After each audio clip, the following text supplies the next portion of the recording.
Hello, ladies and gentlemen, and welcome to another episode of SportsTalk Philadelphia, our first episode after the fall break. We hope you enjoyed it. I know I certainly did. And today we're putting a little different spin on STP, as today, to begin the show, we are previewing the City Six as college basketball season is just around the corner. So let me introduce my panel. First, you've seen him on the show before, but he is one of the most featured writers on City of Basketball Love, Andrew Albert. Thank you for joining me. Thanks, Tyler. And making her Sports Talk Philadelphia debut, you know her from Sportsline, you know her from LTV News, Madison Elliott. Thanks for joining me, Maddie. Thanks for having me on here, Tyler. It's great to have you, and it's great to talk some college basketball, as, of course, here on campus we're getting ready. But let's hold off on the Explorers for just a little bit. First, we will start with one of the schools right near us, the Drexel Dragons, as we get a look at how they did last year. 16-14, fourth in the CAA, losing in the CAA quarterfinal. A little bit of a rebound season for the Dragons, but it's going to be a little bit of a setback because they got to rely on a lot of young talent. How can they really help develop that young talent, be able to hone that in, and to try to lead off right where they were? Well, I think last year for Drexel kind of almost helped them because they were ravaged by injuries. Damian Lee went down with an injury last year. His knee kind of gave out about 3 or 4 games in the season, so they were without him. So they're going to look for him. He's going to be their senior leader this year. But also Tavon Allen has grown. He's a junior this year. He's going to be one of the leaders of the team. He didn't get much time during his freshman year, but this year he scored 9.9 around there points per game last year. But this year he should probably be up around 16, 17 points per game. And Rodney Williams is a sophomore. He was one of the best players in the CAA last year. So I expect him to contend for CAA Player of the Year. Yeah, they're young, but Bruiser Flint's a great coach. He knows how to motivate those guys. So I expect Drexel to be a little better than people expect. Yeah, I think Drexel has a good shot at doing well this year. I mean, they'll definitely look to the older players to kind of help guide the younger players. But then you also have younger players who are pretty experienced. I mean, you had Major Kennedy. He appeared in all 30 games as a freshman. So, I mean, that's pretty good. So he'll be coming on the court with a lot of experience, and he can help lead the other young players. And then you're also looking at Rodney Williams, who also he had about 5.4 points per game, but I mean he had hit over 1,000 points in high school, so I'm sure he's going to work that up as he gets more playing time. So I think we'll look to him, and then also Rashawn London. He also had a similar thing in high school, over 1,000 points scored. So I think as they get more time on the court, they'll develop, and they'll also help lead the younger players. So I think they'll be doing pretty well this year. Yeah, and you mentioned Major Kennedy. I think he's going to take a major step forward, not to pun intended. Nice little pun there. Thank you. But no, he was great as a freshman. He started all 30 games at point guard in the CAA, which isn't like a wish-wash league. They have some good talent. So I think he's going to be really good as a sophomore, and he'll mentor Rashawn London, who went to Roman Catholic High School right down Broad Street. So I think Drexel should have a solid year. They might get off to a bumpy start, but once CAA play comes around, I believe they were picked second in the CAA, so there's high expectations for the Dragons. All right, so you don't think that losing Franz Massenet at point guard or Horgum? You don't replace a player like Franz Massenet. I mean, he was one of the guys that just did it for 4 years. He was their guy for 4 years. I mean, no matter what, when they got gypped in the NCAA tournament, I believe it was in 2013, that they were supposed to make the NCAA tournament, that they didn't get in by the committee.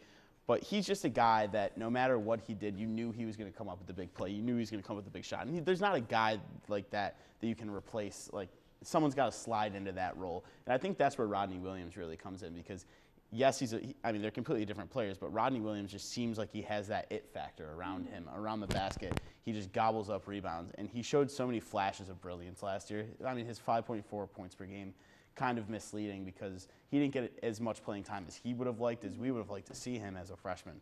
But I think he takes that huge leap forward and is the guy for the Dragons this year. All right, and now we'll move on to the Villanova Wildcats, probably the most successful team in the City Six this past year, as they made it to the NCAA round of 32, 29-5, and of course 16-2 in the Big East. But one of the key players they're losing is James Bell, who was one of their big rebounders. Who's going to need to really step up on the boards for Nova? Yeah, on the boards, it's probably going to be Javon Pinkston down low. He's done it for 3 years. He's a senior, but he's just one of those players that he'll grind down on the blocks. He's not a guy that's very flashy. He'll come up with rebounds, a lot of putbacks. If he can develop his offensive game just a little more, he can be a really good player for Villanova, but they're really guard heavy, especially with Ryan Arcidiacono and Darren Hilliard. Darren Hilliard was supposed to, he thought he was going to be the preseason pick to be Big East Player of the Year. He ended up not being, which it doesn't matter. It's the preseason, but he's taking that to heart. I know him personally. It fired him up that he didn't get that preseason honor. So he's going to be coming out ready. And then Ryan Arcidiacono, you saw him as a freshman. You saw him as a sophomore. He's going to do nothing but improve. Very productive for the Wildcats. Yeah, I mean he's a great player. He just comes up with big shots. He hit a shot against Syracuse that sent it to overtime. They ended up winning that game. He hit the shot in the Bahamas against Kansas last year. Villanova is going to be a very good basketball team this year. It's just what is their ceiling? Because last year you saw how good they could be, but they didn't play to their potential, and they didn't go as far in the NCAA tournament as they would have liked. But I think this year, especially with Mikal Bridges is a guy coming in for the Wildcats as a freshman that could make an immediate impact. They're very deep. They're obviously the best team in the city right now. Mm-hmm. Yeah, I think Nova's going to do well. They're also they're going to be looking at like Hart and Jenkins, who are going to be coming up and stepping up and trying to fill the role of players that are also have been lost. But the team also, I think, just needs to keep working on the rebounding. They were also like a leader in rebounding with over like 3.7 rebounds a game last year. But I think they just need to work on that and have like maybe younger players step up as well, but they'll develop that talent along the way. Yeah, I think really it's all about chemistry for Villanova this year. They know they have the personnel to be successful. It's how they manage it. And Jay Wright's great at that. He's great at maximizing his guys' potential. I mean, Arcidiacono really wasn't supposed to be all that great of a player coming out of high school. Yes, he did have an injury his senior year of high school, but he wasn't supposed to be anything really special. And he comes out his freshman year and just absolutely rocks the entire universe in the basketball world. Yeah. So him as a junior, as now one of the established leaders of this team, him and Hilliard probably the two leaders of this team. It's no one can really say how far they can go this year, but Final Four is not out of the possibility. Yeah, so you'd say chemistry would be the main thing that would push them into that next level of the for Final sure. Four? And they have to score the basketball. I know Darren Hilliard is going to score. I mean, he was 14.3 points per game last year, but he needs to score a little bit more. Arcidiacono was 9.9. He also needs to score a bit more, but it's the guys down low. You don't know how much production you're going to get on offense out of them. So it's more if you can maximize them down low, and then it opens up room for Arch and Hilliard to work on the outside. Mm-hmm. All right, and now we're moving on to the Temple Owls, a team who didn't really have as much of a good season as they would have hoped at 9-22, 4-14 in the American Athletic Conference. One of the big things that really hurt Temple last year was their three-point shooting, and who can they really rely on to improve in that regard? Yeah, that's a good question. Temple's one of the biggest question marks in my mind in the city. CBS has them third in the AAC this year, which I thought was a little high, but yeah, you never know. They have a transfer coming in from Texas down low, Jalen Bond, who could be a really, really good player. I mean, his numbers weren't great at Texas, but you can see the potential that he has for the Owls. And having a guy like Will Cummings on your team to kind of take over as a point guard. He didn't play against LaSalle last year in the Palestra, which was a huge help to LaSalle in that game. Mm-hmm. So he's a guy that can really command the floor. And they also have Jesse Morgan this year, who was averaging 13.4 points per game last year. So I really don't know what's going to go on with Temple this year. It's a big question mark. They lost Anthony Lee, who senior, but transferred to Ohio State with the whole graduate transfer rule. So I honestly don't know what to expect with them. They're going to be better than last season. That's one thing I can guarantee. They're going to win more than 9 games. Whether they finish third in the AAC or they finish 7th or 8th in the AAC, it's a toss-up at this point. I mean, you really have to see. This is a team that you're going to have to see first before you can make a definitive decision that, Temple's back to where Fran Duffy needs them to be, or Temple regressed like last year. Yeah, and I think like Temple just kind of suffered last year when they lost one of their best players, Pepper, who scored all those three-pointers. He had 31.6% three-point shooting land, and so like losing him, I think they're still trying to find their spot, trying to work on getting shooters and just kind of getting back in there. But I think they have a really good shot of coming out strong this year. Yeah, and even if Temple doesn't have the greatest year this year, they have a really good recruiting class from guys around the city coming in their class for the year after. So even if Temple does have another down year, Temple fans just weather the storm. You'll be fine in 2 years, I guarantee it. Yeah, and one thing that could trick Temple up this year is they have a tough non-conference schedule I mean, they played the Duke Blue Devils and the Kansas Jayhawks. That's Right. not for anybody. Yeah, and they do that most years. I think they play Duke either every Yeah. year or every other year. So They they play always, Duke a they lot. always have a really tough non-conference schedule. That's something Right. that Fran Dunphy really likes to do.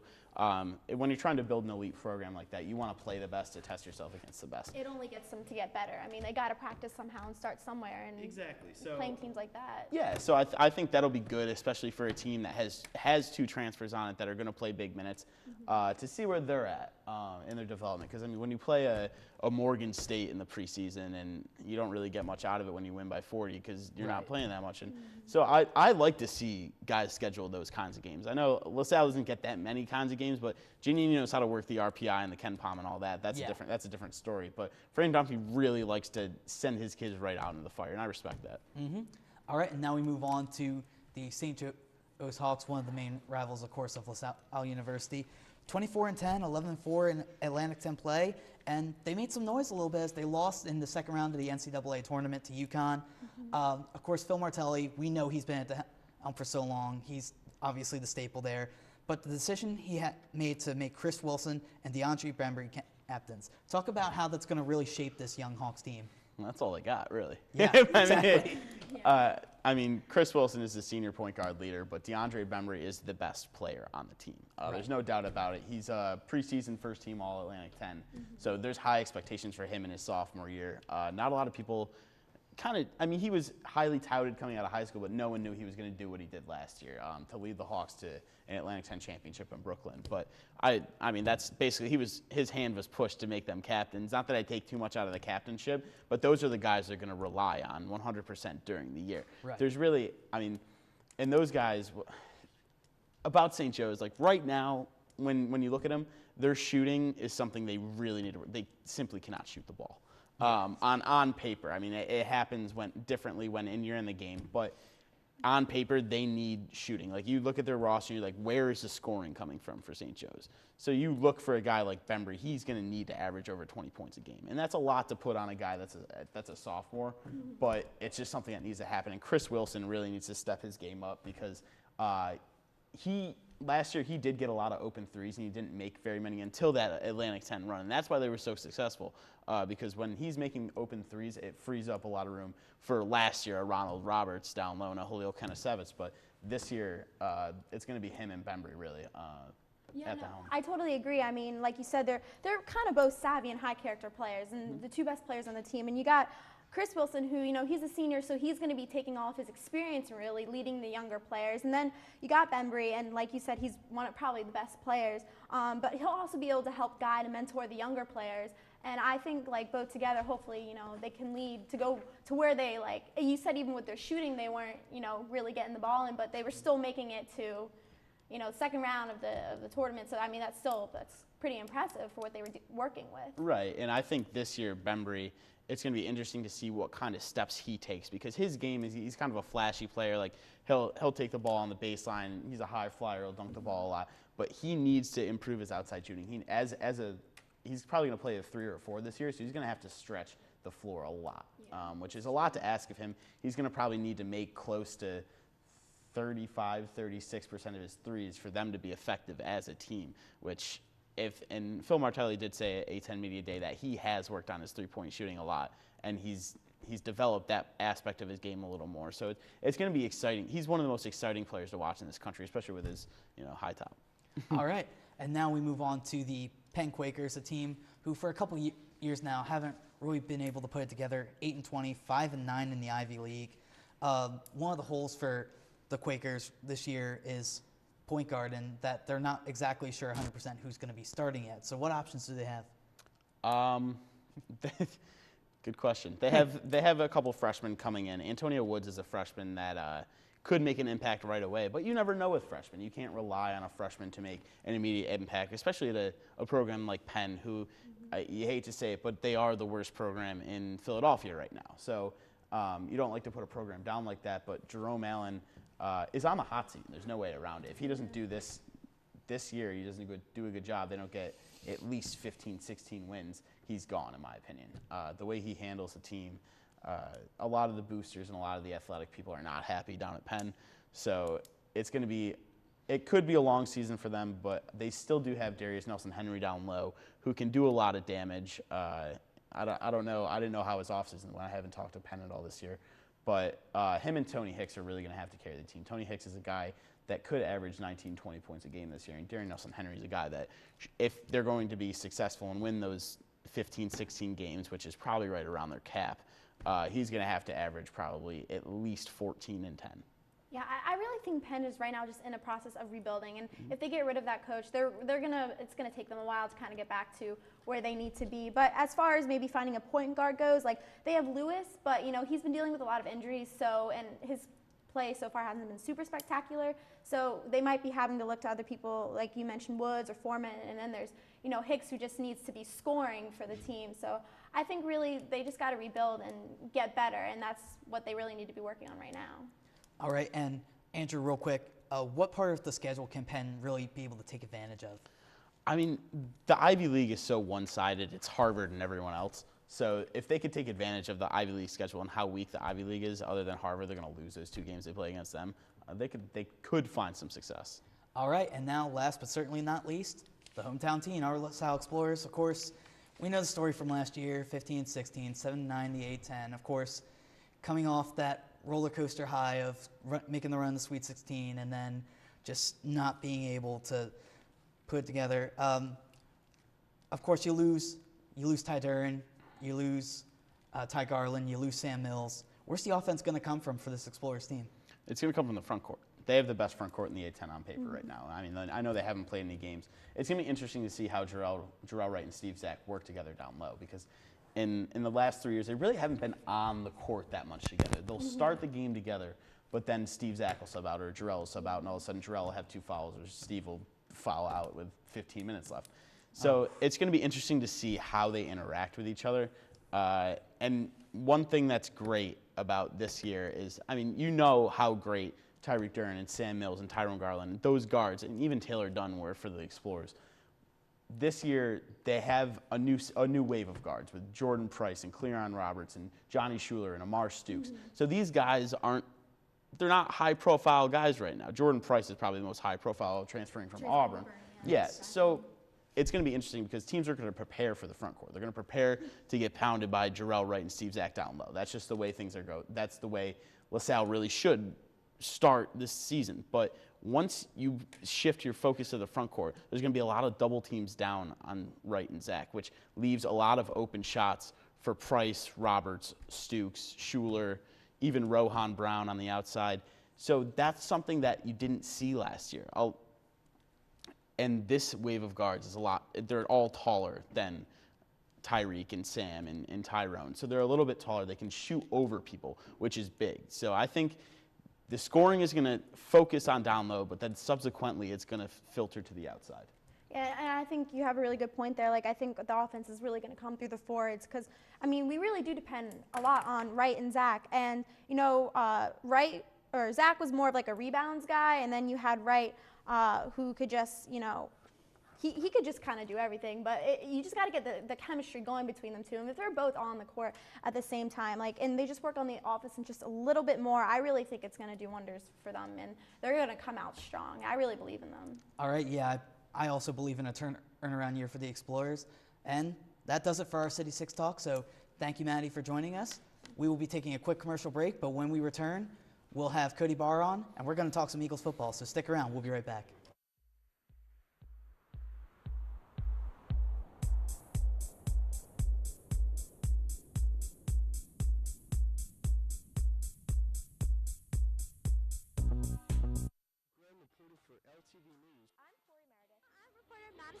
Hello, I'm Brendan Rigney here. And welcome to LTV News. Let's step back and take a look at the world. I'm here to tell you what's a buzz in Philadelphia. Let's check it out. An eclectic mix. I don't think that this tax is the way to do it. They actually have a little celebration going on, and I think it's a step in the right direction. I'm sitting down with my friend and fellow colleague for LaSalle TV, Jacob Smolinski. We've got Miss Pinup, we've got Mr. Classy Designer. Polarizing news reporter and political commentator Chris Matthews. September 28th was a most auspicious day for the 52nd annual Puerto Rican Day Parade. Finagling his way back into her life is Brendan Rigney, LTV charmer. Alongside of me, SGA president and dear friend, Muffy Torres. Groovy. Now let's talk fashion. Reporter Steve Graham had the opportunity to cover the event. The talent is evidently here. Big plans. So, I don't know, some really great things going on.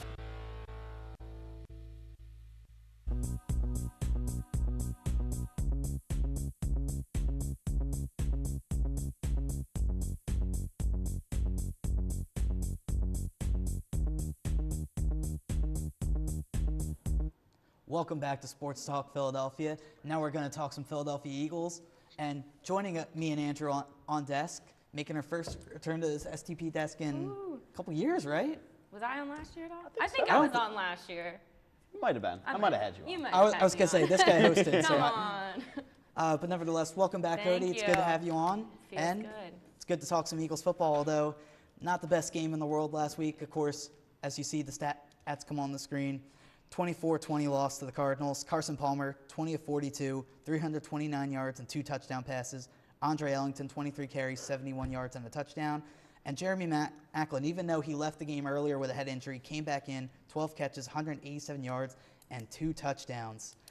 But this was a tough game through and through, so I'm going to go down the line to start with. Guys, was this more of a Cardinals win, or was this more of an Eagles loss? Yeah, that's a good question. Yeah, I didn't think of it that way. I thought it was just a disaster at the end. Yeah. Because the Eagles did play okay enough to win for the first 45 minutes of this football game. They lost it at the end. So I'm going to go with it was an Eagles loss because they threw the game away. They had it with 2 minutes to go, and Kerry Williams and Nate Allen blew a coverage, and here we are 5-2 instead of 7-1. So Yeah. It would be 6-1. 6-1. Yeah, I do math sometimes. Yeah. So You're a account manager. Yeah, exactly. But no, it was just disappointing. I was really upset with the play calling, honestly, by Chip Kelly. Having Nick Foles, when he's not having his best game, throw the ball 62 times is not exactly conducive to a winning atmosphere, and not going for a fourth.